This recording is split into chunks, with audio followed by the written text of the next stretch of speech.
What is up? This is your boy Anecdotal, and today we're going to talk about which one of the three Musketeers ranks first, which ranks second, and which one ranks third. Either way, they're all very limited characters.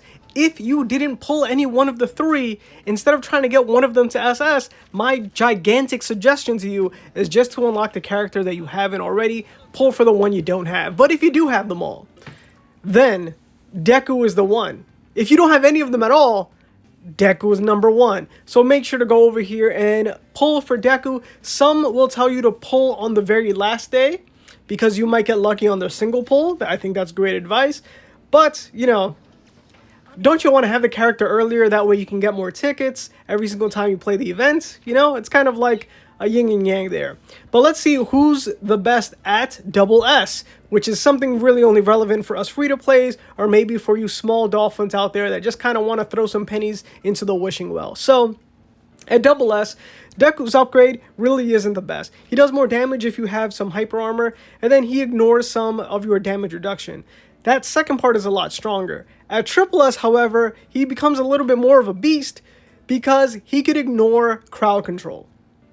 That's amazing. So if you have him at triple S, you happen to use the E, and like Froppy tries to like sting you, right? Does the poison thing and you won't be able to move. You kind of get paralyzed.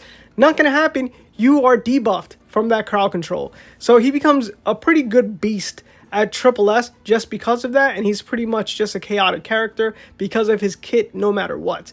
Because, man, if you don't already know, his Q spam and then like his super gigantic power up that he has just on his base kit easily makes him the number one character.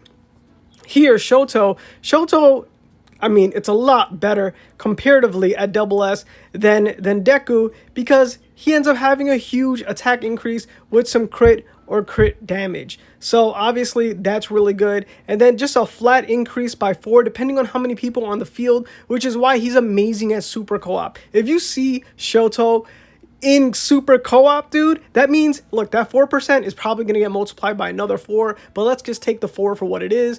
There are 3 characters that you're up against on the field. That means he's going to have a 12% attack increase. Like, you don't want to mess with Shoto at triple S, but of course, that's all dreaming for a free-to-play like myself, so that's never going to happen. So let's go ahead and look at the last character, Bakugo.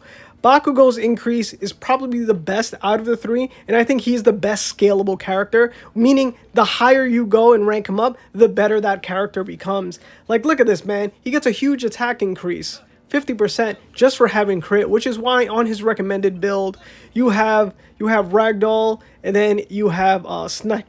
You have Snipe, and you have anything else that increases his crit. Remember, you could also just feed him some crystals, but that only matters if you get him to SS, and then the higher up he goes, the more attack damage he does. I mean, look at that. Just a flat 50% on that current attack, and then it only increases here more.